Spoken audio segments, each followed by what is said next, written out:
नमस्कार दोस्तों। राजस्थान की बात है। एक परिवार अपने माँ बाप के साथ 3 छोटे छोटे बच्चे अच्छी खासी अपनी ज़िंदगी काट रहे थे। एक बार की बात है, जितने भी घर के बड़े लोग हैं उनको कहीं बाहर जाना पड़ता है और घर पे रह जाते हैं ये छोटे छोटे बच्चे। और उनके साथ फिर कुछ ऐसा होता है जिसकी कहानी आज आप सुन लेंगे ना तो काँप उठेंगे। घर पे अकेले रहने का रुकने का शौक़ है ना, आज के बाद से सब कुछ ख़त्म हो जाएगा। आइए जिया की ज़ुबानी उसी खतरनाक भूतिया घटना की कहानी फुल डिटेल में जानते हैं। तो ये जो घटना घटी थी ना, कुशल और उसकी दो बहनों के साथ घटी थी। दो बहनों का नाम अपन एक का अनन्या रख देते हैं और एक का नाम प्रिया रख देते हैं। ये तीनों अपनी मम्मी के साथ राजस्थान के एक गांव में अपनी अच्छी खासी ज़िंदगी जी रहे थे। मम्मी के साथ क्यों रहते थे? क्योंकि इनके जो पापा थे वो हमेशा से मुंबई में कोई जॉब किया करते, कोई काम किया करते थे। जब ये पैदा भी नहीं हुआ था कुशल, उसी टाइम पर उसकी दादी ने शायद इसके पापा और उसकी मम्मी को घर से बाहर निकाल दिया था। तो उसकी वजह से ये लोग दूसरे गांव में अपने दादी के गांव से अलग दूर रहा करते थे। तो इनकी ज़िंदगी धीरे धीरे कुशल पैदा होता है। दो बहनें थीं। उसके बाद इसके पापा मुंबई आते हैं, मुंबई जॉब करने लगते हैं। अब तीनों बच्चे अपनी मम्मी के साथ राजस्थान के उस गाँव में अपनी ज़िंदगी काट रहे होते हैं। वहाँ पर उनकी स्कूलिंग भी होती है, वहाँ पर उनकी बहुत सारे बच्चों से दोस्ती भी होती है। जो कुशल की जो बड़ी बहन है प्रिया, उसकी दोस्ती एक बहुत खास थी एक लड़की से जिसका घर इनके घर से तकरीबन 2 किलोमीटर दूर था। वो लोग बचपन से स्कूल से ही बहुत बेस्ट फ्रेंड थे। तो जब भी इनकी मम्मी कुछ भी स्पेशल बनाया करती थी ना, जो प्रिया है अपनी दोस्त के लिए लेके ज़रूर जाती थी। एक दिन की बात है, इनकी मम्मी कुछ टाइम के लिए दूसरे बाहर गांव दूसरी जगह जाने वाली थी। उससे पहले उनकी मम्मी ने इन लोगों के लिए ढोकला बनाई। ढोकला सारे बच्चों को बहुत पसंद था, तीनों के तीनों बच्चों को। मस्त ये लोग खाते हैं और खाने के टाइम पे ही उसको फ़ोन आता है प्रिया को, उसकी दोस्त का। प्रिया बोलती है कि हाँ मैं ढोकला खा रही हूँ, सारी चीज़ें। उसकी दोस्त बोलती है तू अकेले अकेले खा रही है, तुझे पता नहीं कि मुझे भी ढोकले कितने ज़्यादा पसंद है, तो मुझे भी खाना है, मुझे भी ला के देना प्लीज़। तो प्रिया बोलती है कि यार अभी तो रात का टाइम हो रहा है, अभी शाम का टाइम हो रहा है अच्छा खासा, तो अभी कैसे लेके आऊँ इतने बजे? तो कल लेके आती हूँ ना। तो वो तो उसकी दोस्त बोलती है अच्छा मतलब कल बासा होने के बाद खाऊंगी मैं, अभी मुझे नहीं पता, तू आ जा। कितना दूर है घर अपना? स्कूटी ले ले, स्कूटी लेके आ जा और मुझे दे के वापस चले जाना। प्रिया अपनी मम्मी से बोलती है तो मम्मी बोलती है कि हाँ एक जन के खाने लायक एक्स्ट्रा तो बनाई हूँ, एक काम कर टिफ़िन में पैक करती हूँ और ले जा, अपने दोस्त को भी खिला दे, तेरी बेस्ट फ्रेंड है, नहीं खिलाएगी उसको अच्छा नहीं लगेगा, तो तेरा के लिए भी कुछ भी बनता है उसे घर पे तो लेके आती है ना, वो तुझे खिलाती है ना, इनफैक्ट सबके लिए लेके आती है। तो वो तो उल्टा मैंने कम बनाई हूँ तो इसीलिए तू उसके हिसाब से लेके जा रही है, कोई बात नहीं, और कोई चीज़ बनाऊंगी तो कभी और लेके जाना, अभी कम ही ढोकले ले जा, दे दे उसको।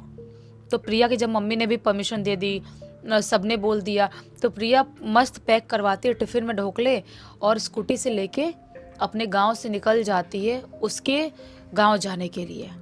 लेकिन इनके गांव के लगभग एंड होने वाला जो हिस्सा रहता है ना, उसी हिस्से में एक डायन रहा करती थी बहुत सालों से, जीवित डायन। जो बोलते हैं जो डायने होती जो गांव में ब्लैक मैजिक करती हैं, मारण क्रिया करती हैं, खड़े खड़े इंसान जानवर या पेड़ को ख़त्म कर देती हैं, वो वाली डायन। और उस डायन से सब थोड़े बच के और कट के ही रहते थे, उससे ज़्यादा बात नहीं करते थे, क्योंकि वो डायन की शक्ल ही अलग थी बिल्कुल। वो किसी को एक बार ऐसे गुस्से में ऐसे देख भी लेना तो कितने भूत प्रेत शैतान वो इंसान के शरीर में अचानक से घुस जाते थे। वो इतनी खतरनाक डायन थी, उससे कोई झगड़ा करना या पंगा लेना भी नहीं चाहता था, सब उससे दूर दूर ही रहा करते थे। प्रिया अपना स्कूटी लेके अब अपने गांव के एंड वाले हिस्से से बाहर निकलने ही वाली होती है कि अचानक से वो डायन उसके सामने पड़ती है, प्रिया के सामने पड़ती है और उसकी स्कूटी रोकती है।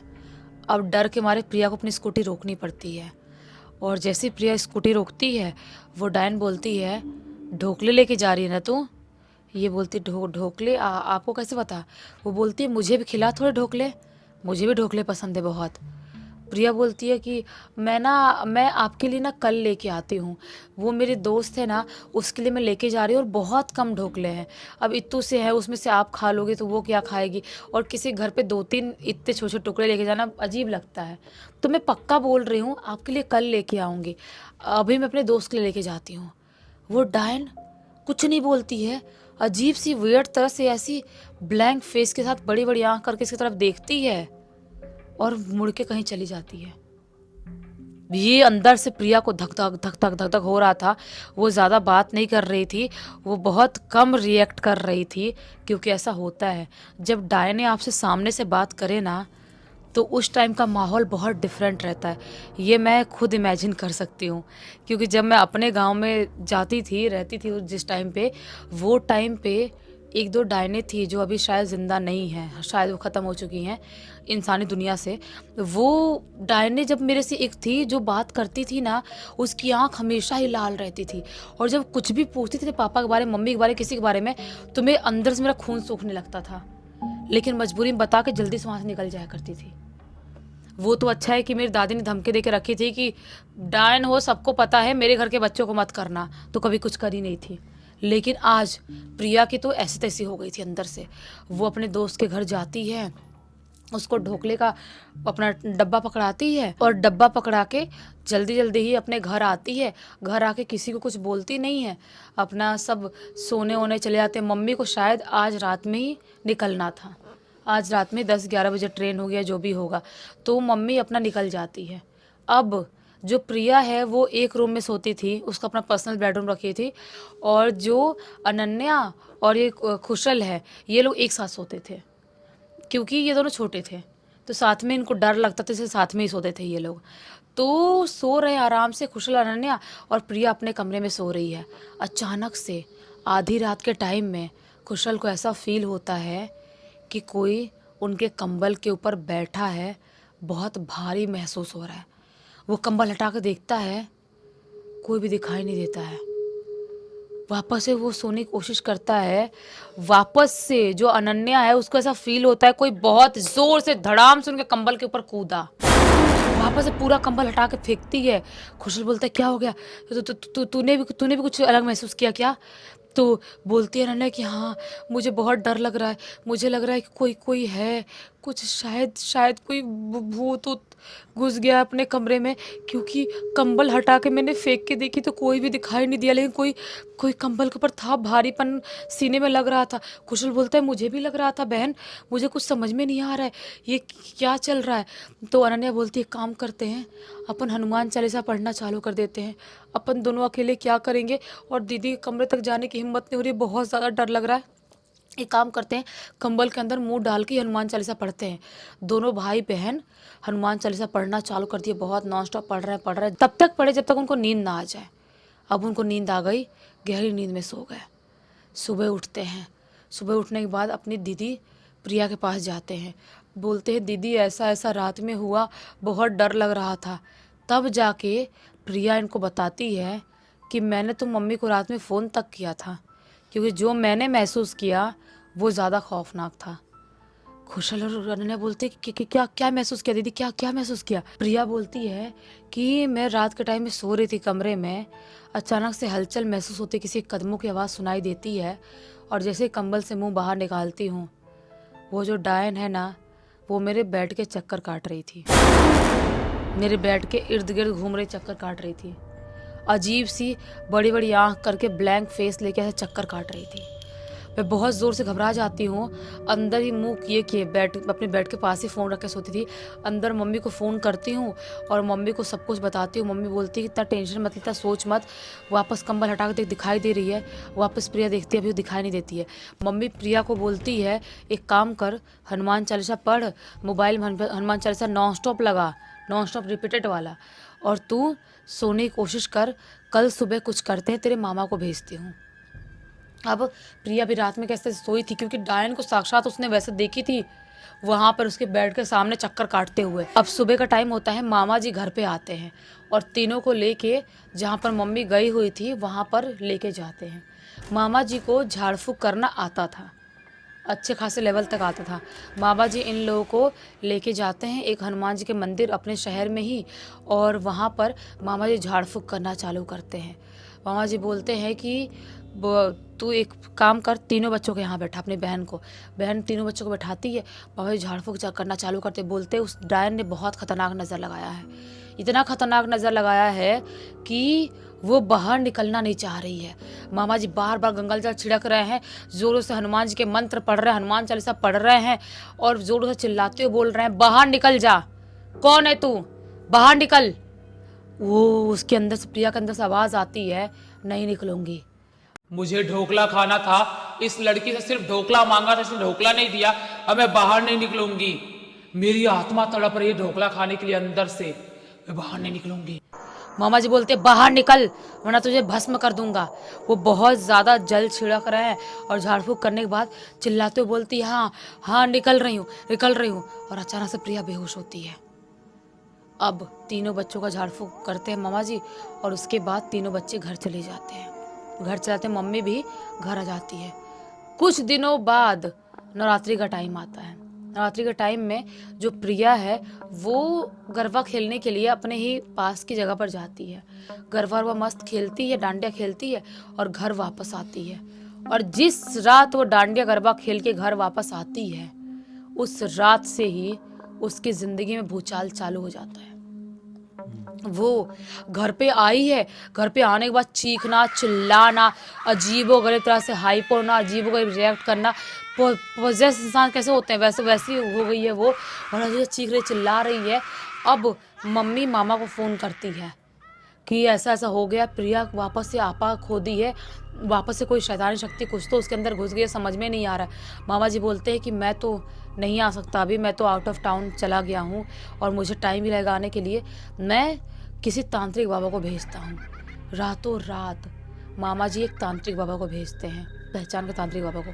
तांत्रिक बाबा घर पे आते हैं और आते से ही उसकी शक्ल देखते सर पे हाथ रखते हैं और हाथ रखते से बोलते हैं, इसके अंदर 3 आत्माएं हैं। ये वो बोलते हैं 3 आत्माएं, क्योंकि कैसी कैसी 3 आत्माएं? वो तो डायन ने सिर्फ नज़र लगाई थी तो डायन की नज़र पड़ी थी इसके ऊपर, ऐसा तो कुछ था नहीं। 3 आत्माएं कहाँ से आई? तांत्रिक बाबा बोलते हैं रुको, सब पता चल जाएगा। तांत्रिक बाबा बोलते हैं 7 नींबू लेके आओ। 7 नींबू इसकी मम्मी लेके आती है, बोलते हैं लाल मिर्च भी लेके आओ, लाल मिर्च पाउडर। लाल मिर्च पाउडर इसकी मम्मी लाती है और लाल मिर्च लाती है। जो तांत्रिक बाबा हैं 7 नींबू को टुकड़े टुकड़े करके उसमें नींबू में लाल मिर्ची गाड़ते हैं, उसमें लाल मिर्ची पाउडर डालते हैं और चारों तरफ प्रिया का ऐसे घेर देते हैं। और उसके बाद मंत्र पढ़ना चालू, तांत्रिक बाबा का मंत्र पढ़ना चालू हुआ है और वो चीख रही है, चिल्ला रही है, बोल रहे हैं, बाबा बता कौन है तू और क्यों इस लड़की को परेशान कर रहा है। उसके अंदर से आवाज आती है, नहीं बताऊंगा, नहीं बताऊंगा। बाबा जी बोलते हैं बता रहा है कि अभी भस्म कर दो तेरे को। वो बोलता है नहीं बताऊंगा। बाबा जी उठाते हैं, कुछ तो भभूत टाइप था और मारने वाले होते हैं। बोलता है बता रहा हूँ, बता रहा हूँ, मैं बता रहा हूँ। तो बाबा बोलते बोल तू। बोलता है कि मैं आराम से घूम रहा था, इसका शरीर तो कमज़ोर हो चुका है एक डायन की वजह से, और मुझे ये नाचते हुए बहुत ज़्यादा सुंदर लगी, तब से मैं इसके अंदर रह रहा हूँ और इसको मैं लेके ही जाऊंगा। तांत्रिक बाबा बोलते हैं तू अकेले नहीं है, और 2 आत्मा है इसके शरीर में। कौन आत्माएं हैं बताओ, बाहर निकलो। तब उसके अंदर से आवाज आती है, मैंने इसके सुंदर बाल देखा और बहुत खुशबू, सुंदर खुशबू इसके अंदर से आ रही थी, इसी वजह से मैं इसके अंदर आया हूँ। मैं इसके साथ ही पूरे जीवन रहूंगा, कभी इसके अंदर से बाहर नहीं निकलूंगा, इसको मैं अपने साथ लेके जाऊंगा। और वापस से उसके अंदर से एक औरत की आत्मा की आवाज़ आती है, मैं डायन हूँ। वो डायन ने मुझे अपने कब्जे में रखा था और मुझे मौका मिला एक जवान सुंदर लड़की के अंदर आने का, तो मैं आ गई। मैं तो कभी नहीं छोड़ूंगी, कुछ भी हो जाए तू कुछ भी कर ले, ऐसा चिल्लाते हुए बोलती तांत्रिक बाबा को। तांत्रिक बाबा ने बोला चैलेंज कर रही है तू मुझे, सबसे पहले तेरे को ही निकालूंगा। उसके ऊपर से नींबू वो घुमाना चालू किया तांत्रिक बाबा ने और बहुत झाड़ फूक किया कई घंटों तक। उसके बाद वो जो प्रिया है वो बेहोश हो गई, शायद अंदर से आत्मा निकल गई होगी। तांत्रिक बाबा बोलते हैं खुशल को कि अपन चलते हैं, 4 जो रोड होता है ना, जो क्या हुआ चौराहा बोलते हैं, वहां जाके ये सारे नींबू रखने पड़ेंगे। जो नींबू से उतारा करें, जो नींबू यहाँ पे गेड़ के रखे थे काट काट के, वो लाल मिर्च वाली नींबू सब चौराहे पर जाकर रखते हैं। तांत्रिक बाबा खुशल के साथ जाते हैं और वहाँ पे बहुत मंत्र पढ़ना चालू करते हैं और मंत्र पढ़ के वहाँ से खुशल को लेके वापस लौटने लगते हैं। जैसे ही ये लोग वापस लौटने लगते हैं, पीछे से इनकी नाम लेने की, चीखने की, चिल्लाने की आवाज़ सुनाई देने लगती है। तांत्रिक बाबा बोलते हैं, कुछ भी हो जाए लड़के, पीछे मुड़ के मत देखना। खुशहाल पीछे मुड़ के देखने ही वाला था, लेकिन वो नहीं मुड़ता है। तांत्रिक उसका हाथ पकड़ते हैं और घर लेके आते हैं। अब घर आ गए हैं, प्रिया होश में आ गई है, कमज़ोर महसूस कर रही है बहुत ज़्यादा, लेकिन थोड़ा नॉर्मल है। ये सब कुछ होने के बाद सबको लगता है कि सब कुछ ठीक हो गया, और सचमुच में पूरे 4 साल तक सब कुछ ठीक रहा। 4 साल बाद प्रिया की शादी होती है, वो अपने ससुराल जाती है, और जैसे अपने ससुराल जाती है, उसके ससुराल में वापस से उसके साथ हरकतें होनी चालू हो जाती है। वापस से पोजेस्ड हो गई है, वापस से चीख रही है, चिल्ला रही है, मारने की, गाली देने की कोशिश कर रही है सबको। ससुराल वाले भड़क गए कि ये इसके अंदर कोई तो शैतानी शक्ति है जो शादी से पहले उसके मायके से आई है। तो उसकी मम्मी बताती है कि हाँ, ऐसा झाड़ फूँक करवाए थे हमने और वो आत्माएं निकल भी गई थी। उसकी सास चिल्लाते हुए बोलती है, पाखंडी बाबा से झाड़ फूँक करवाया होगा तुम लोगों ने, कोई आत्मा उसके अंदर से बाहर नहीं निकली है, मैं अच्छे बाबा को बुला के झाड़ फूँक करवाऊंगी। उसके साथ झाड़ फूँक करवाती है बहुत ज़्यादा, और जैसे तांत्रिक बाबा आते हैं वापस झाड़ फूँक करने के लिए, बोलती है इसके अंदर नॉर्मल आत्माएं हैं ही नहीं, इसके अंदर 7 डायनों की आत्माएं हैं, जो एक मेन मुख्य डायन ने इनको कब्जे में करके रखा था, और वो 7 डायने मौका देख के इस सुंदर सी जवान सी लड़की के अंदर आ गए, और वो पूरी ज़िंदगी इसके अंदर ही रहती। वो थोड़ा थोड़ा समझ में आ रहा है, बाहर निकल रही है, तो अगर नहीं ये कुछ हरकत करती किसी को पता भी नहीं चलता, और पूरी ज़िंदगी इसके शरीर में ही वो रहती। तांत्रिक बाबा बहुत झाड़ फूँक करते हैं, झाड़ फूँक पूरी रात झाड़ फूँक चलती है उसके ससुराल में, प्रिया के ससुराल में। अब पूरी रात झाड़ फूँक करने के बाद सुबह जाके उसकी सब हालत ठीक होती है। तांत्रिक बाबा बोलते हैं, कुछ भी हो जाए, ये लड़की कभी भी अपने मायके ना जाए, उस गाँव ना जाए, कुछ भी हो जाए। ये ससुराल बोलते हैं, हाँ हाँ ठीक है, वो वहाँ पे हम बिल्कुल नहीं भेजेंगे, हमारी बहू ठीक हो गई, बड़ी बात है हमारे लिए। तांत्रिक बाबा चले जाते हैं, और उसके बाद से इतने साल हो गए, प्रिया कभी भी अपने उस गांव नहीं गई है जहाँ पे उस डायन ने नज़र लगाई थी और इतनी आत्माएं उसके ऊपर आ रही थी। ये खुशल, उसकी बहन और बाकी सब लोग शिफ्ट हो गए दूसरे गांव, दूसरे शहर शिफ्ट हो गए, वहाँ आती जाती है, लेकिन उस गांव इनमें से कोई भी कभी गया ही नहीं। ये लोग कभी शायद दूर से देख भी लेते हैं, लेकिन प्रिया दूर से भी देखने उस गाँव नहीं गई। अच्छा ही हुआ, पता नहीं वहाँ पे कौन सी और मनुष्यत इनका इंतज़ार कर रही हो। इस पूरी घटना की जानकारी हमको खुशल ने लेके भेजा है। चलो अच्छा, वो एक बहुत अच्छी सीख, और इसी बहाने थोड़ा सा मनोरंजन भी मिल गया।